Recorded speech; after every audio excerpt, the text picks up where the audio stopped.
Hello and welcome. I'm Victoria Rosa Sturley from Rock Up Webinars, and today we are interviewing Rebecca Weller. Hi, Rebecca. Hello. Hi. So Rebecca is one of our entrepreneurs that has been using webinars quite successfully. And let me just give you a short introduction to who Rebecca is. So she's a holistic health lifestyle and business coach. She's from Australia and she's been named one of Perth's leading health entrepreneurs by the Sunday Times magazine. It's a great achievement. And she's coached hundreds of women to get their sparkle back and to create a life that they love. She's the creator of sexysobriety.com and vegansparkles.com, two projects that sound absolutely amazing. So Rebecca, can you tell us a bit more about what you do? Absolutely, yeah. So I'm a holistic health coach and I specialize in online wellness and empowerment programs. So rather than the face-to-face, in-person types of things, I tend to generally stick with the online group coaching programs. So there's a lot of technical things involved and webinars have really helped me in that. And recently I have branched out into business coaching as well, which I'm sure we'll talk about in a moment. Yes, it sounds like you have many strings to your bow and some of them really worthy. I was looking at the sexy sobriety part. Can you tell us a bit about that? Just because I'm really in awe of it. Absolutely. So that is a 90-day program. It's an online wellness and empowerment program for women to support them in taking a break from drinking, especially in big drinking cultures like Australia and the UK. I've lived in London, so I know what it's like there as well. To take a break from drinking in order to fully explore their health and their dreams and their potential, just to see if they can achieve a lot more without alcohol. So what we have is a different activity for the women to do every day, and we have live monthly webinars and just a whole lot of tools and resources and support to make it more of an adventure for them, not the boring deprivation that sometimes we think of sobriety as. Yes, that's the thing. It just seems like, what do you do if you're not drinking? It can be quite hard to push back in drinking cultures such as ours. That's great. So you've got a lot of strings to your bow, and you, as you said, you're doing them all online, and that includes lots of technical bits. But how did you get started in the webinar space? In webinars, yeah. So when I'll give you a little bit of background. When I was creating videos for Vegan Sparkles, this is before I created Sexy Sobriety. It was a health blog. I was doing videos to connect with my readers. And also when I started to put together online programs, I wanted to include videos in that. But I was terrified of the camera. Every time I sat down to try and record a video, I just completely froze. I freaked out. I was shaking. I felt sick. It was just ridiculous. So when I created Sexy Sobriety, I knew that I wanted to include monthly webinars because I wanted to really connect with these women, and I wanted to lead the group and give them a real pep talk, an hour per month where we really got into some nitty-gritty things and talked about any questions that they had. So when I had that idea and that dream that I wanted to start creating that, I was terrified because of my fear of the camera. I was absolutely terrified. But the funniest thing happened when I actually started creating the webinars, the monthly webinars. Because of the different format, I actually found that I really enjoyed it. So for some reason, talking into the computer for me made all the difference in the world. And it made such a big difference for my members as well, because they really felt that connection. We can all chat to each other during the webinar, and it really brought everyone together. Yes, so that's how I got started with webinars. That was my first taste. Oh, that's great. And I think that so many people have that same fear. We have this fear of visibility, especially online, and when you can't see the other side. But yes, when you're doing webinars, and if you do them right, you get like all this interaction with the people that you're with. So it becomes less about you. Yes, Exactly, exactly. And not all of the members would send me emails afterwards just saying that the webinars were their favorite part of the program. So I'm so pleased that I felt the fear and did it anyway. Great. Yeah. Like that. Felt the fear and did that anyway. Good. So what results have you seen in your business from doing webinars? I mean, for that sexy sobriety, like I said, the members say that it's their favorite part, and that I see them talking in other forums about it, which is just warms my heart. And then more recently, when I decided I wanted to start business coaching and helping other health coaches to create their businesses and set their businesses up, because I started about 20 months ago. Before that, I was in the corporate world, so it was a big change to start down the entrepreneurial path and do things my own way. So I wanted to start business coaching other health coaches. And so I did my very first kind of presentation type webinar, whereas Sexy Sobriety is more me talking to them just like a conversation and giving them coaching tips. The business one was more business related, so it was more of a presentation. So I actually had slides in that, and then we had a bit of a Q&A session at the end, and it was a whole lot of fun. So that new direction was something very new for me, and creating that webinar actually built my list to, from 0 to a couple of hundred new people within a couple of days, where they were all signing up for the webinar. And that's amazing to me that you can just hold a webinar and launch a new business direction.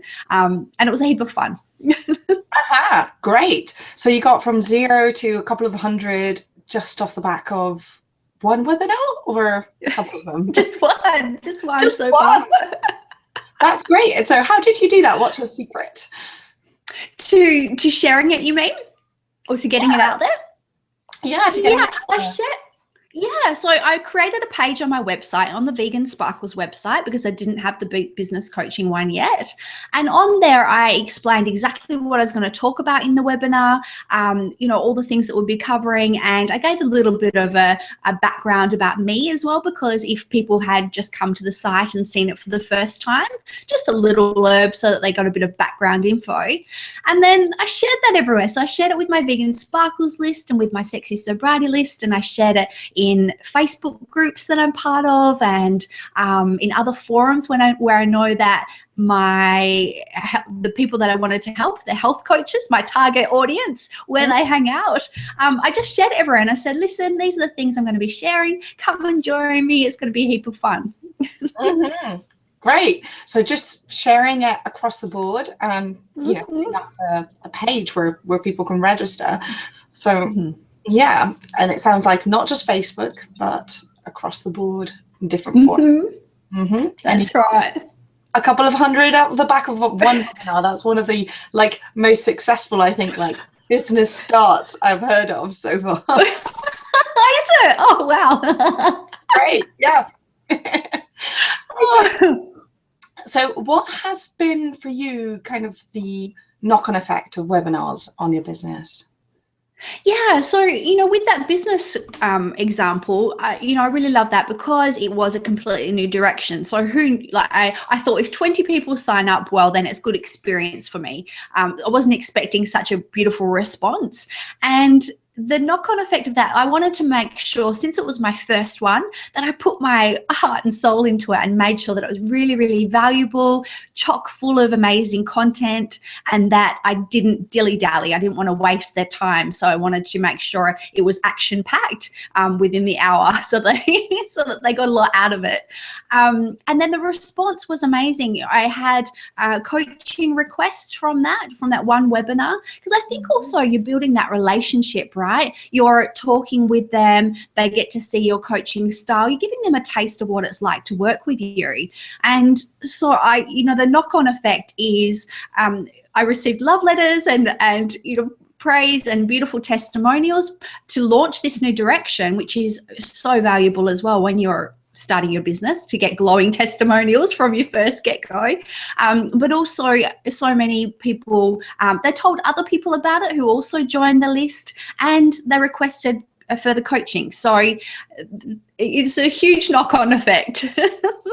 Great. So just you engaged with these people, you built a relationship with them, and off the back of that, you got requests for coaching, you got referrals, you got people onto your list. Wow, that's great. Great delivery that you had there then. Yeah. Yeah, I like that, just preparing really well so that what you're delivering is full of like actionable content and you're building this relationship.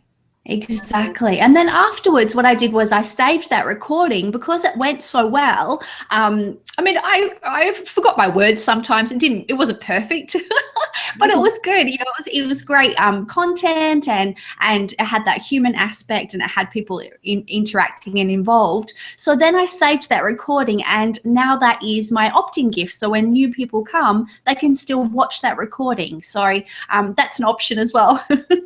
Yeah, and that's one way we can really use webinars as well to, just reutilize them. Once you've delivered it, it can be opt-in, it can be part of a package, it can be so many different things. Yeah, and absolutely. Yeah, like self-study materials and part of the bigger package. Great.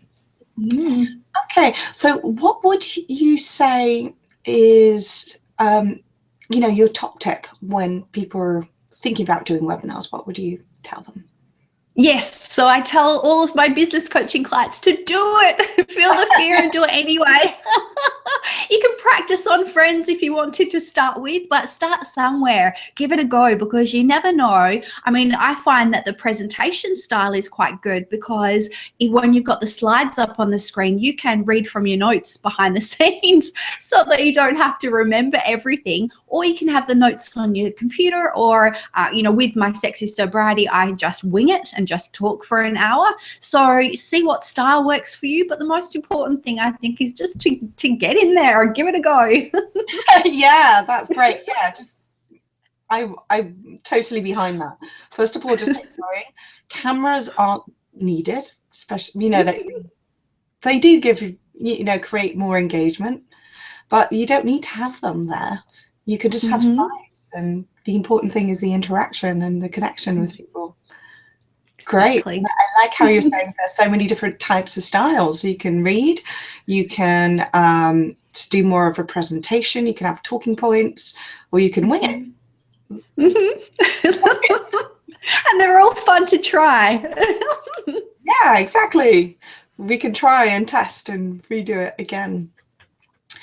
Great. So what would you say to people who are maybe on the fence about doing webinars, or people who've maybe done one or two but haven't really continued? What would you tell them? Yeah, so maybe try a different style, maybe that makes all the difference. So try doing a presentation one or something different, or maybe it's that you're not completely passionate about your topic. So maybe try a different topic. Definitely don't give up on them. I think you just need to find your style. You need to find your groove. Great. So just try a different topic, try a different style. See what works for you and see what works for your audience as well. And a great place to start, I find, is to maybe go through questions that people have asked you and just see if that spurs on more conversation as well in the webinars. Another sort of style that I've done is to have the webinar on an actual internet, on a web page, and then people comment at the bottom. So there's different things that you can try so that you can keep moving forward, because it's such a great tool for building those relationships with your people. So yeah, just don't give up and go on. Try the You can do it. Yes, I agree with that. You can do it. It's not so difficult. Great. And I know you also had a free gift for the people watching. Can you tell us a bit about that? Yes. So this free gift is the webinar that I've been talking about, my very first business one. I was very nervous, so you'll hear my voice shake at the start. But if you want to see what it's like, and like I say, it's imperfect. but it was a heap of fun and really valuable content. So it's the title was 7 Things I Wish I Knew in My First Year of Business. And that was inspired from a lot of emails and questions I'd received about how I'd gone from the corporate world to launching my own coaching business. So it can apply to different modalities as well, different careers, but the entrepreneurial path. So check it out, and I'd love to see you there. Yes, and I think that will be a really valuable one. First of all, for any coaches out there who are starting out, but then also just to see an example of a good delivery of a webinar, and your first one as well that got such great results. So so whether it's the topic matter that you're interested in, which I know I'm certainly going to watch it, or it's just about how you can leverage the webinars, I would recommend that you just check out Rebecca's webinar. Absolutely. And if you include a personal story in there as well, like, people love stories. So I think that was part of the appeal of that one, because it was about my journey, and then it was also answering all of their questions. So, if you want to include a personal story in your webinars, that's always a good angle. Yes, people love stories. So storytelling is huge. Yeah. Yeah. People get to know you. Exactly. Great. Well, thanks a lot for being with us today, Rebecca. I think we've got a lot out of you, lots of gems. And yeah, to everyone watching, so you'll be getting an email with the link to Rebecca's 7 Things I Wish I Knew in My First Year of Biz webinar, and also alerts about the next interviews that we've got coming up. Thanks a lot. See you soon.